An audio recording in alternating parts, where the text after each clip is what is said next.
Vendredi 2 août, bonjour à toutes et à tous, bienvenue dans cette nouvelle édition du journal. Voici sans plus attendre vos prévisions météo avec une belle fin de semaine tout à fait estivale qui s'annonce, des températures de saison, du soleil globalement malgré quelques résiduels nuages ce matin entre l'Audomarois et la mer du Nord, cet après-midi quelques cumulus de beau temps et ce week-end également. Mais le soleil va s'imposer pour les 2 ou 3 prochains jours avec du ciel bleu en grande partie, pas de vent. Et ce week-end, je vous le disais, donc du soleil, des températures de saison, 24 degrés à Lille, 22 à Saint-Omer, 21 à Calais, la météo complète après ce journal. À la une, d'abord, et c'est souvent dans l'actualité, le mal-être des personnels hospitaliers, particulièrement aux urgences. Une fois de plus, hier après-midi, les syndicats avaient appelé à la grève, ici en image à l'hôpital Salengro à Lille, mais ailleurs dans la région, de nombreux autres services ont suivi le mouvement. Concernant les revendications, bien sûr, pas de changement, c'est toujours le manque de moyens qui est en cause, les personnels en sous-effectif, les budgets insuffisants, et le nombre de patients aux urgences qui ne fait qu'augmenter d'année en année.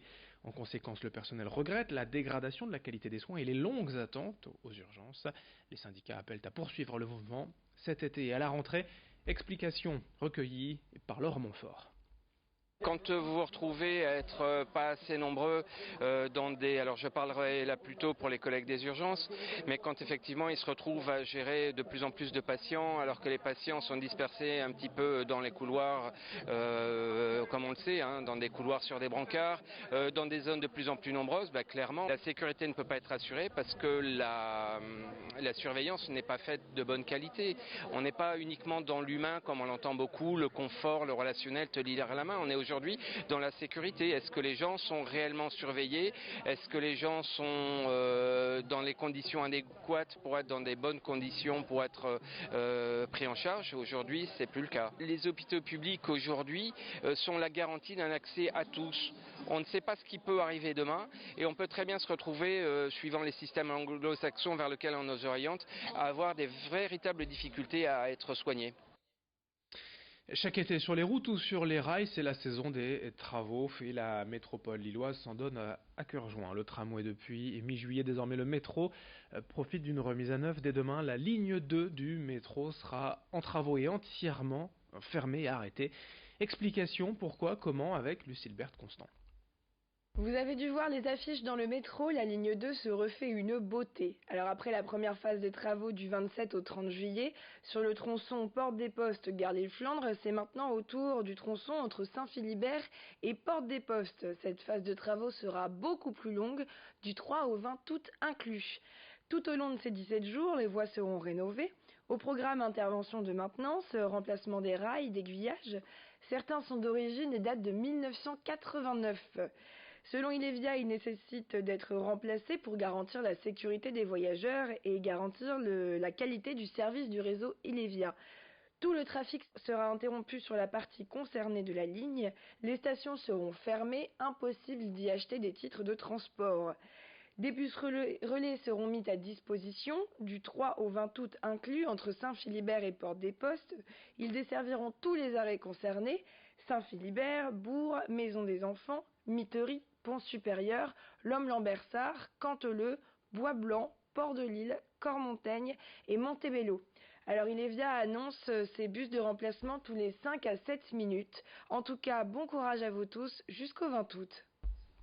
Et en plus du métro, donc le tramway est lui aussi en travaux cet été. Le chantier de maintenance des rails et des aiguillages a débuté sur la ligne de Tourcoing depuis fin juin. Et demain, c'est sur le tronc commun de l'île Flandre au Croisé-la-Roche que les travaux vont se poursuivre. En conséquence, il n'y aura plus aucun tram en circulation durant 2 semaines jusqu'au 19 août de Lille à Marcq-en-Barœul, mais des bus de substitution.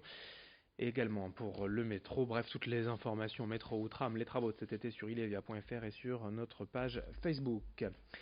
Dans l'actualité, également sur le littoral, un drame, un de plus. Une personne de 75 ans est morte noyée hier à Zuidcote sur la plage.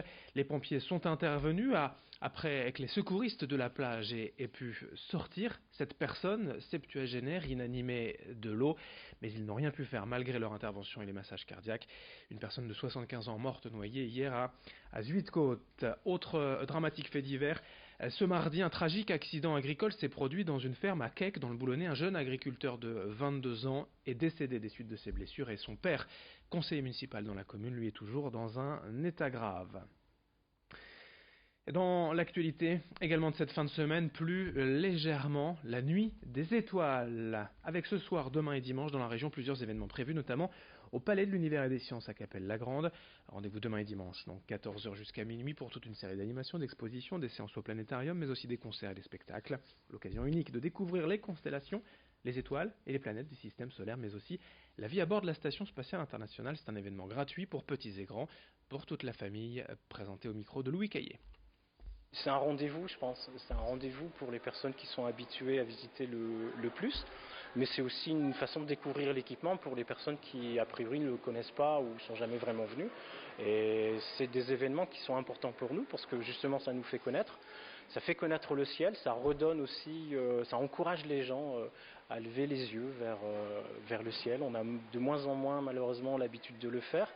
On voit le ciel de moins en moins aussi, puisqu'on vit en milieu urbain, donc les éclairages des vitrines, les éclairages publics font en sorte que la luminosité du ciel apparaît moins qu'elle ne pouvait apparaître il y a quelques années. Donc des opérations que la nuit des étoiles, ça nous réconcilie un petit peu avec l'univers en fait. De Capelle-la-Grande, quelques kilomètres pour rejoindre le Frincoug dans le Dunkerquois toujours, et un rendez-vous incontournable ce week-end, la fête de la plage et son championnat du monde de décortiquage de crevettes dimanche. Près de 120 candidats en lice pour succéder à la tenante du titre, Cathy Van Massenhoff, une Belge venue en voisine. Pour rappel, les concurrents ont 10 minutes pour décortiquer le plus grand nombre de crevettes. D'autres animations sont prévues, notamment des démonstrations de pêche de crevettes à cheval avec les Belges Joost Dinkerk. Présentation de l'événement au micro de Louis Caillé. La fête de la plage avec un championnat du monde de décortiquage de crevettes. C'est assez original, ça vaut le coup d'en parler. C'est une très belle fête, joyeuse, avec beaucoup d'animation et de participation des uns et des autres. Et le touriste, bien sûr, pourra y participer et le regarder. Fin de cette édition, merci à vous de l'avoir suivi en ce vendredi 2 août. D'autres infos à suivre dans un instant, dès le prochain quart d'heure, un nouveau journal. Et dans une poignée de secondes, vos prévisions météo.